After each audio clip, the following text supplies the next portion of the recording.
Hello there.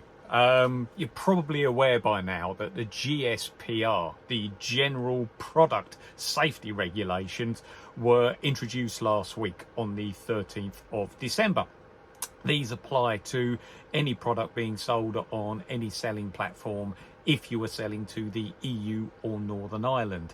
And this video is all about why, for the time being anyway, I am just going to generally ignore these requirements. My name's James Smith and I run channel JR74. Please like, comment, subscribe. So yeah, I'm going to go through what it is, what you have to do, and why at the moment I feel that it's not really something that I need to be worried about at this point in time. There could be a point in time in the future where I do though. All right, please watch on. So it's been introduced, okay, and I've got my trusty Bible in front of me, to ensure the sale of safe products in the European Union and Northern Ireland. Okay, the Northern Ireland situation is so difficult to solve. I mean, I'm not really going to give any opinion about Brexit in this video, but I think the best description that I could give, or the best description that I heard, and I really do think this is relative, us leaving the EU, i.e. the UK, is like trying to extract an egg from a 27 egg omelette. Okay, it's virtually impossible. I think we'll get there. We will get there, and time will tell. But this, for the people of Northern Ireland, already I'm going to be apologising throughout this video to the people of Northern Ireland. But here's my first one. I'm so sorry. So in the description below, you will see that I've put a link to a video that eBay have made all about the GSPR. And it's about 2 minutes long. There's all plinky plonky music in the background. There's like slides coming in, going out, and it makes it all look so simple. Okay, so simple that, oh, you hardly need to change anything. Yeah, right. I don't believe it. Okay, you have to change quite a lot.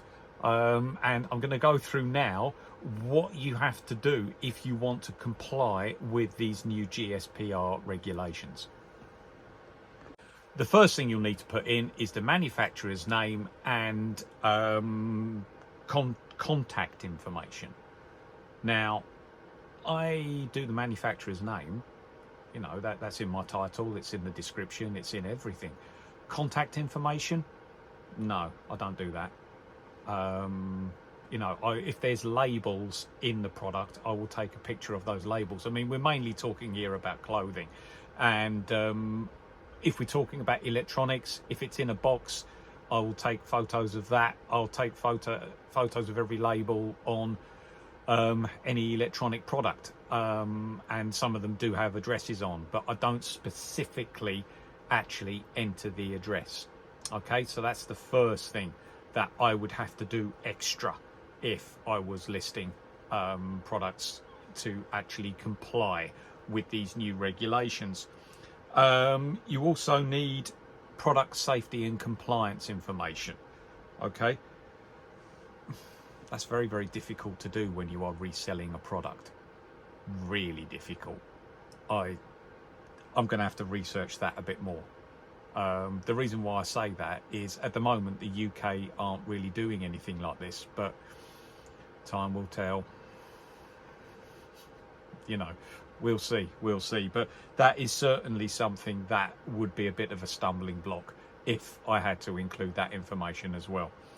You've also got relevant product information like numbers, model numbers and types. I do that. If there's an electronic product that I'm putting on, then yeah, I will put the model number of that electronic product into the description and into the title as well. If it also means that I would have to add the product number or the serial number from maybe a Nike or an Adidas product, then yeah, I would do that too. I don't at the moment, but if I had to, then I wouldn't really begrudge doing that. So that is basically something that I could do, So far, I could do the manufacturer's name and the relevant product information. But what I certainly couldn't do, okay, is have an EU-based responsible person responsible for me selling, okay? I think this is the one that's causing the most confusion. So is it that I would have to call somebody up in either France or Germany and just say, look, I'll bung you €20, can you be my contact? Because I don't believe that they would be contacted that much. But it's certainly, for any UK-based reseller like myself, this is a huge stumbling block. And, well, maybe it's a business opportunity for somebody in the EU to actually get in touch with UK companies and say, I will be your contact in the EU.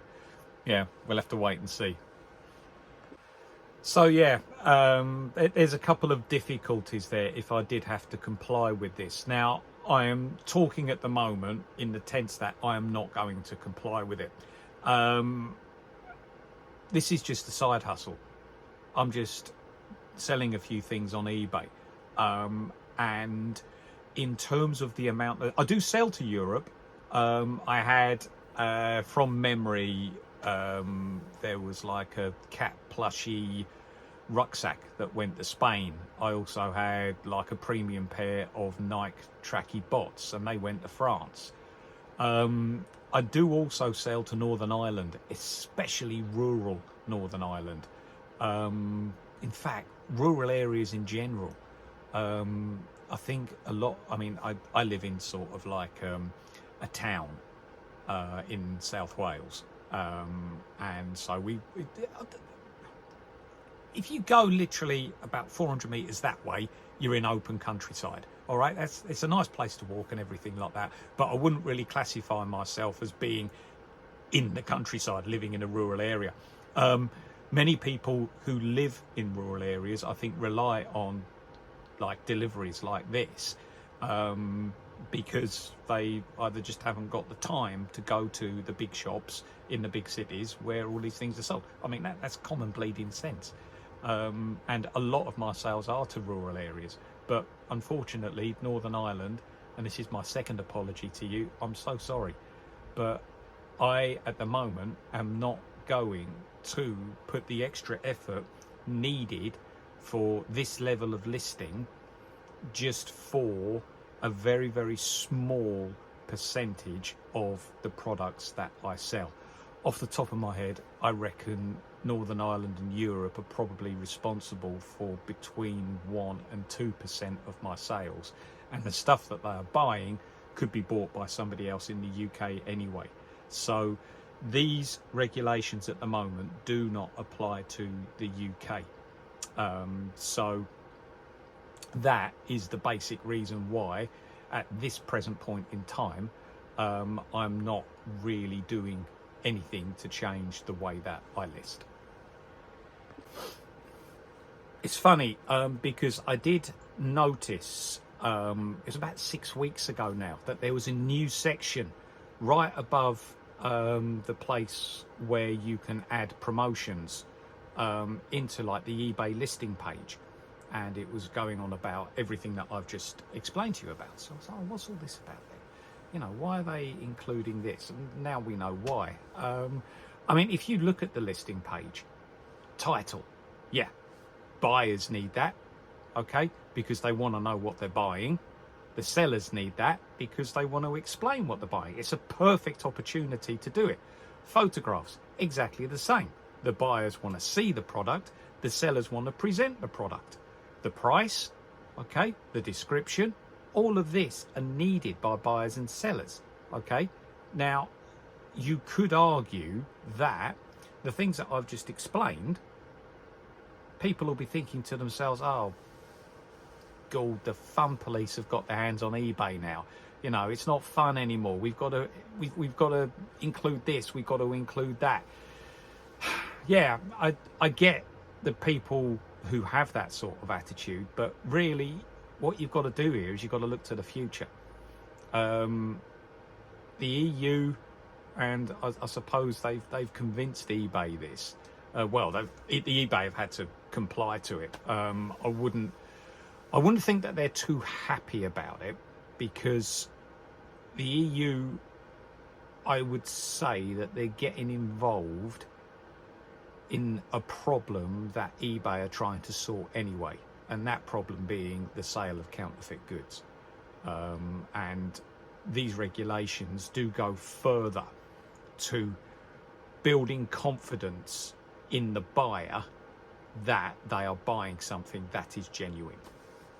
All right, that is that. If you look at the whole situation here, that is a huge reason behind why they are doing this, and also the buyer is buying something that their confidence that they are buying something that is safe will go up as well. All right, because unfortunately with electrical products this can happen. So really, somebody who would put all of the effort in to list onto a platform such as eBay with all of this information, the chances are they are going to be legitimate and not fly-by-night cowboys.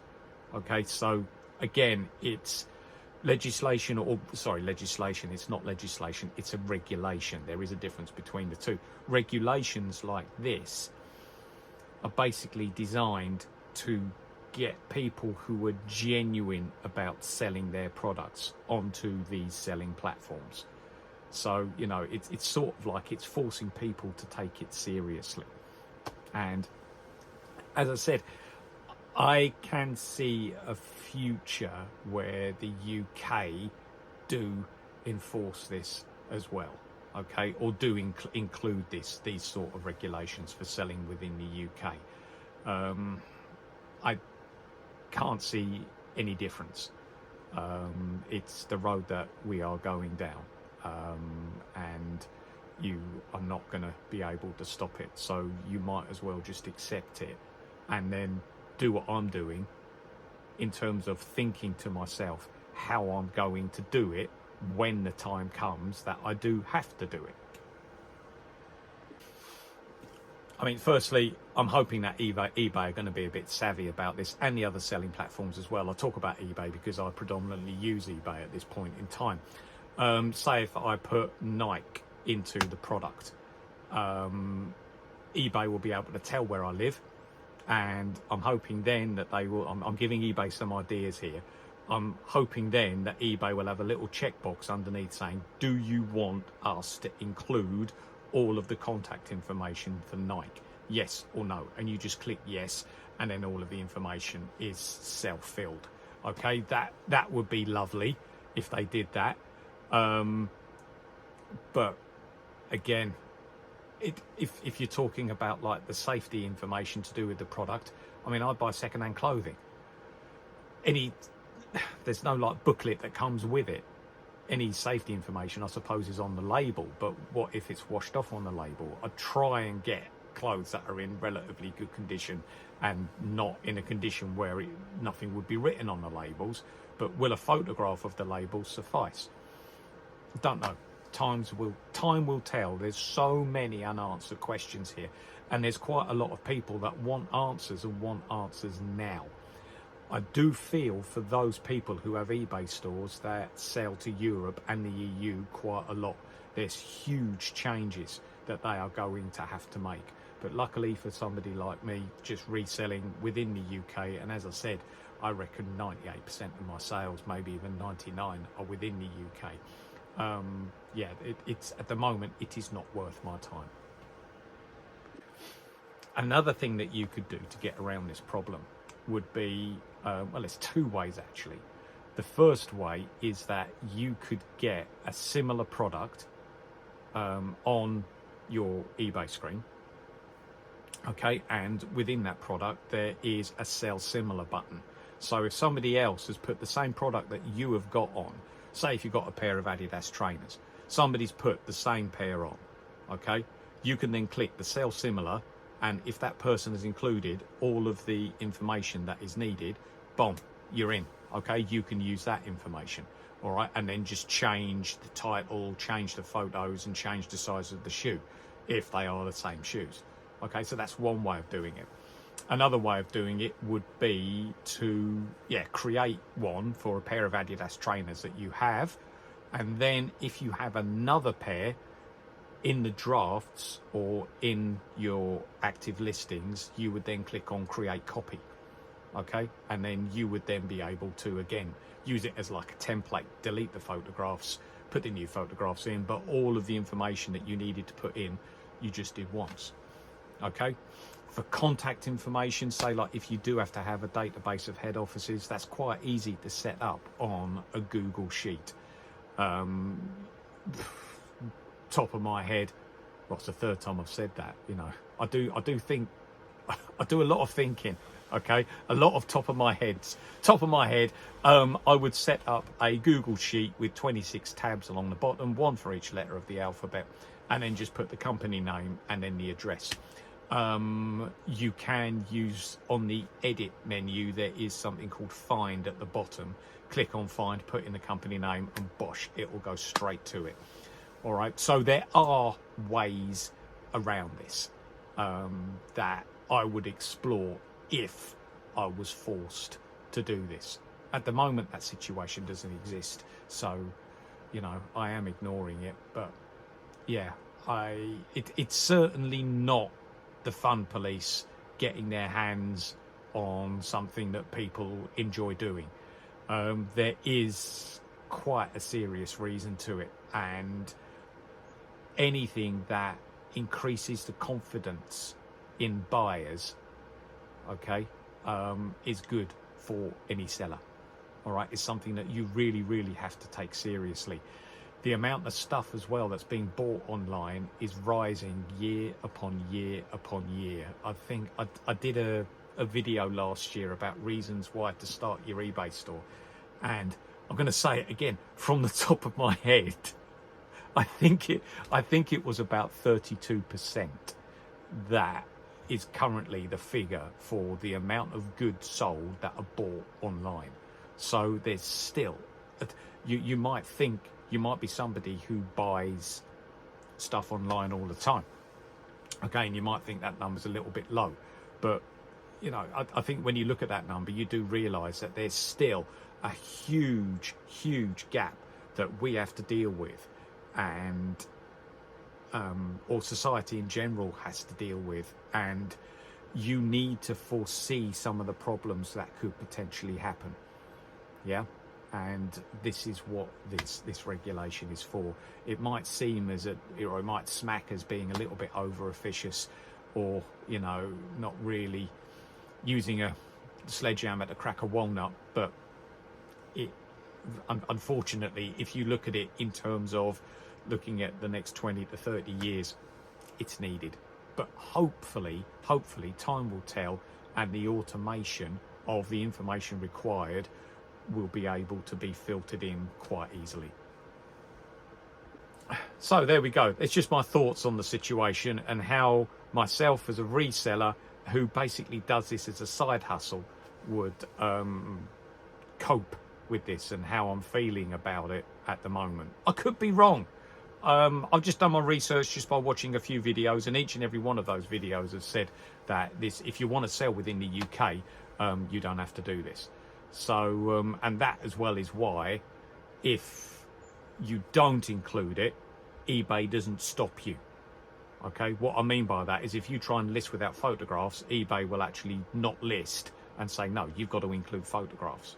Okay, at the moment, we're not having a situation where eBay is stopping you from listing if you try and list without the GSPR information and saying, no, you've got to include it.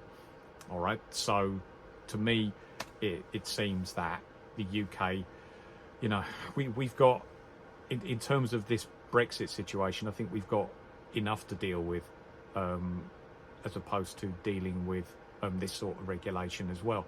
I was reading last week that our current Chancellor is speaking to other EU countries to set up sort of like trade deals, and I think what we have to do is just basically set up an individual deal with each and every member country of the EU. I don't know how it's going to be done, but it does strike me as that is the obvious thing to do and the obvious way to go.